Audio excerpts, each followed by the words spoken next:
Hi guys, welcome back to the channel. I'm Office Bloke Daz. Office Bloke Aidan. Here we are, the two of us, Yes, on sir. Sports Edition. So if sports is for you, and you love sports like we do, give us a like and subscribe please. It does help us, and we do appreciate it. We do. The NHL playoffs have witnessed history. Well, we got it wrong, didn't we? We did get it majorly wrong. We couldn't have been more wrong. I know. So we know who's going to be competing. Basically, for the I Stanley said that the Dallas Stars were going to win it, and you said that the Rangers were going to win it. So that's off the cards. Yeah, both out.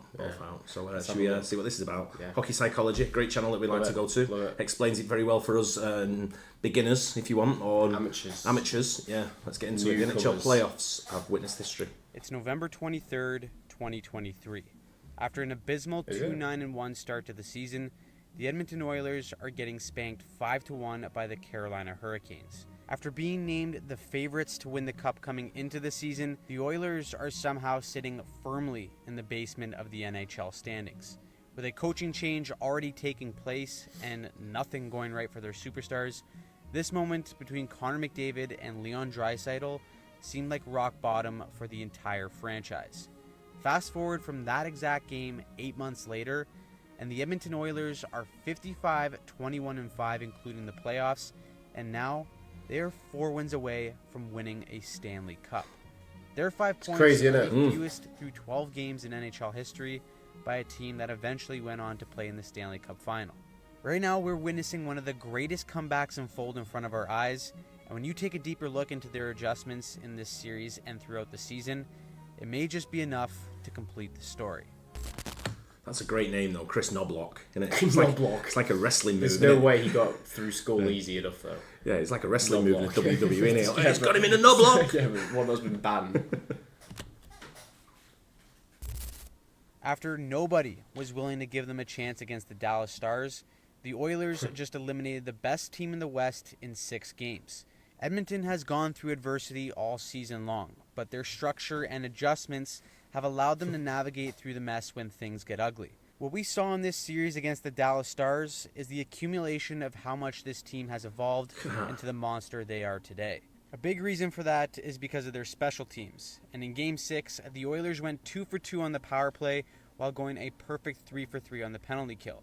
First, let's start with the power play, which is operating at a ridiculous 37% in these playoffs, and that is largely because of the versatility of Connor McDavid. Most power plays have their superstars in set positions, but because McDavid can make a play in every scenario on the ice, he and the rest of the Oilers are constantly shifting their position from where they attack. On goal number 1 in this game, watch how McDavid and Draisaitl start on the same side of the ice and then shift as Draisaitl comes up high with the puck. Now McDavid has possession in an area where most penalty killers have traditionally seen him pass this puck backdoor to Zach Hyman. Instead of passing this puck, McDavid's going to throw a tiny shoulder fake to the middle of the ice. That's going to get Sam Steele to turn his skates to the inside, and then McDavid just attacks the heels and leaves him in the dust. Again, in this position, Dallas is still assuming that the best playmaker in the world is going to make a pass instead of driving into the middle of the ice. That leaves Miro Heiskanen left puck watching, and this sick puppy toe drags into the middle and goes roof, all in one motion for the first goal of the game. The chess match continues for goal number 2 on the power play. A few minutes before, when it slowed down and broken down like this for us, you just see how talented these guys are. I mean, I know he's probably the best player that's in the NHL right now, right? If not, probably one of the best players that's ever played the game.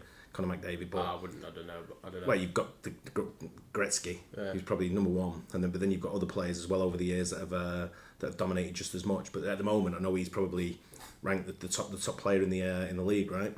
Okay. Let me know if I'm wrong, but I think it is. But when you break it down and show the skill level of that, you see what he did there. He took like 3 players out with just that little pass, that little touch. Incredible, it's mental, isn't it? Yeah. For this goal, Connor McDavid is going to gain the blue line, and with the defender to his front and back, he's going to opt to rim this puck around to Draisaitl. Now that McDavid sees how the Dallas Stars are going to pressure him on the entry, he's going to leverage that knowledge to make a play. On his next entry, he notices a minor detail he can exploit. This gap between him and the defenseman is a bit bigger because of the initial pressure put on him by this forward.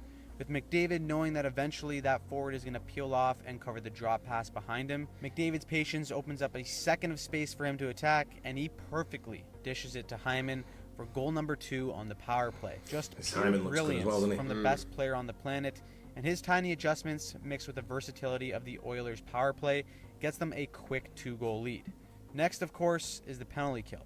The penalty kill for the Oilers was absolutely perfect in this series by not allowing a single power play goal. And that's possible because of how they denied entries and pressured in their own zone. Going back to November and when this team was struggling under Jay Woodcroft, they were operating at just 74% on the penalty kill. Then, how shit must it be though when you're a coach and you get binned off it and then you a see shit him start strive. and then you see him go whoosh straight to the top. Right? Yeah. You literally even if you love the club, you kind of hoping they still do shit just so it makes yourself feel better and look better as well. Yeah.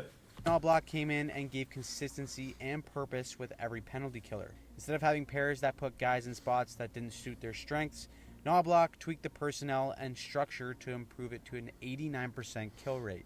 On entries, the Oilers play a 1-3 like most teams, with the first forward trying to push the play into traffic. However, Connor Brown and Matthias Janmark are probably the best in the league at this as a pairing because their positioning and ability to read off of each other makes it so difficult for power plays to set up in the zone of possession. In Game 6, the Oilers' work off of the entry was a big reason why Dallas struggled and went 0 for 3 on the night. But even the pairing of Ryan and Nugent-Hopkins are just as effective. Now, if Dallas was able to get possession in the zone, Edmonton's aggressiveness and structure was flawless all throughout this series. The Oilers play a 1-1-2 in the zone, which basically has 3 defenders down low playing a triangle, while the one forward up high pressures and attempts to trap the play and force the puck to the walls. Watch Brown flex out to the middle with his stick to take away the cross-ice pass. Brown is going to angle him out so that he's got no choice but to go back to the wall, and his pressure almost creates a turnover. Now, as Brown heads to the wall, Janmark is going to fill in and flex out to the point. That forces a quick shot, which is blocked, and now we have a 2-on-1 the other way, which eventually leads to a shorthanded goal. The penalty kill was an adjustment that was made right away from when Knoblauch came in, and by tweaking the structure and the personnel, it has been pivotal to their run to the Cup final. Now, without a doubt, the Dallas Stars dominated this game, and Edmonton's 10 shots made NHL history by being the fewest in a conference finals clincher. They bent, but they didn't break, and again, they adjusted by shutting down the flyout play that exposed them earlier in the series. We made a video earlier in the week on how the Stars were using this flyout play to have their wingers blow the zone early and run almost like a calculated cherry pick at the blue line to stretch out the Oilers and create plays underneath. However, after getting absolutely cooked by that in Game 3, the Oilers adjusted by having their F3 retreat earlier to close out space. As the Stars win the faceoff, this winger right here is going to take off right away to the far blue line. Immediately, the Oilers center is going to lock on to Dallas' center, and as the F3, he's going to retreat early to make sure Edmonton has support up ice. That right there gives Ekholm the confidence to step up, make a play, and create a turnover. By having that F3 in the middle and retreating early, Dallas didn't have the same space to make plays underneath like they did in Game 3. Now, outside of the first 20 minutes of Game 6, the Oilers were basically in a defensive zone drill for the last 2 periods of this game. The Stars had a ton of zone time and shots because the Oilers simply weren't making a play with the puck. You can blame the nerves of the moment and not wanting to make a mistake for this, but in times where Edmonton could have made a dish to support for a controlled breakout, they opted to rim the puck to just quickly get it out of the zone. Dallas consistently sealed the boards to maintain pressure, but the defensive structure that the Oilers worked on all season long allowed them to break up plays and just survive.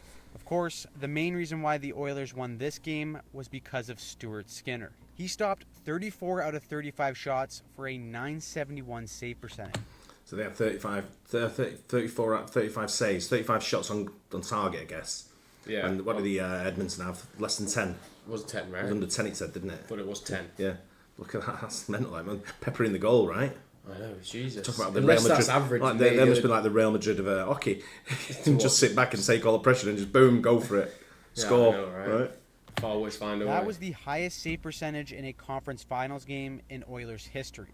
And given the struggles he had in round 2 of these playoffs, it's a testament to how strong he is mentally. In rounds 1 and 2, his goals saved above expected were near the bottom of these playoffs, but he shot up to the top in round 3, and he was brilliant for the Oilers when they needed him to step up. In games 4, 5, and 6, Stuart Skinner was instrumental to help the Oilers clinch a cup final appearance. It certainly wasn't a pretty win, but the Oilers have found a way, just like they have all year long. All of these tactical adjustments, both in this series and all season long, has allowed the Oilers to create history with this run to the Cup Finals. In November, This season looked like it was destined for failure. And in a moment where things looked like they could have gone either way, the Oilers and their leaders chose to fight through adversity. Now, just a little over 200 days later, they're fighting for a chance to raise the Stanley Cup. What turnaround, eh? Incredible turnaround from the start of the season. Like I say, well, I mean, at the same time, at the very start of the season, they were top to win it. Yeah, I know. And then they started off 10 games in and weren't doing that great, and then they've kind of turned it around. So well, they have got some. They've almost ended up where they should have been, but they just kind of just went backwards. They just took one step backwards to go 2 steps forward. And they've got some of the best players on the planet, like you said. I don't know, with especially Conor McDavid as well. But it's what do you reckon now then in the final?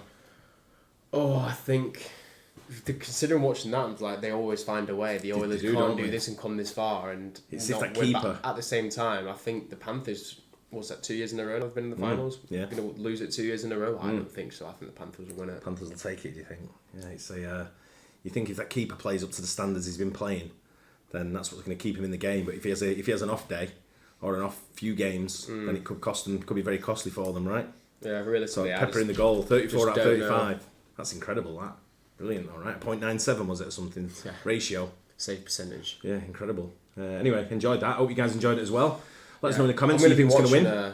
Probably going to watch a bit more of the final. Yeah, same. I'm going to watch the finals. Yeah, without a doubt. 100%. Yeah. Hope you guys enjoyed it as well. Don't forget to like and subscribe, like we say, and we'll catch you on the next one. Cheers.